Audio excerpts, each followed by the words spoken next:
मुंबईतील पात्र फेरीवाल्यांसाठी महापालिकेकडून महत्त्वाची प्रक्रिया सुरू आहे. पात्र फेरीवाल्यांना QR कोड आधारित ओळखपत्र देण्याचं काम सध्या वेगानं सुरू असून आतापर्यंत 99,435 पात्र फेरीवाल्यांपैकी 57,697 फेरीवाल्यांना ओळखपत्र वाटप करण्यात आलं, तर 3,950 फेरीवाल्यांचा मृत्यू झाल्याची माहिती समोर आली. उर्वरित 37,788 फेरीवाल्यांशी संपर्क साधण्याचा प्रयत्न महापालिका प्रशासनाकडून करण्यात आला, मात्र त्यांच्याशी संपर्क होऊ शकलेला नाही.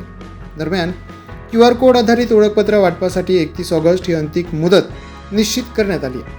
मुंबई महापालिका क्षेत्रातील फेरीवाला धोरण आणि कामकाजाचा महापौर ऋतू तावडे यांनी महापालिका मुख्यालयातील महापौर दालनात आढावा घेतला. शासनाकडून पथविक्रेता योजनेची अधिसूचना जारी झाल्यानंतर त्याची तत्काळ अंमलबजावणी करता यावी यासाठी प्रशासनानं प्राथमिक तयारी पूर्ण ठेवावी असे निर्देश त्यांनी अधिकाऱ्यांना दिले. तसेच पथविक्रेता समिती आणि 7 परिमंडळीय नगर पथविक्रेता समित्यांचं कामकाज विहित प्रक्रियेनुसार वेगानं पूर्ण करण्याच्या सूचना देण्यात आल्या आहेत. विक्री प्रक्षेत्र निश्चित करण्याची प्राथमिक कार्यवाही तातडीनं करण्याचे निर्देश देण्यात आले. दरम्यान अनधिकृत पथविक्रीबाबत तक्रार करण्यासाठी उपलब्ध यंत्रणेची नागरिकांमध्ये व्यापक जनजागृती करण्याचेही निर्देश महापौरांनी दिले.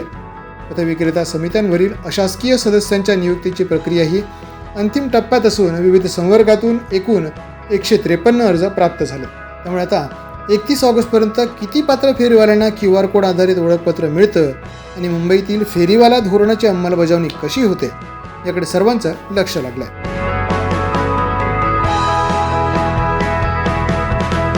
द पोलीस न्यूजसाठी चिन्नकुमार श्रीवास्तव, मुंबई.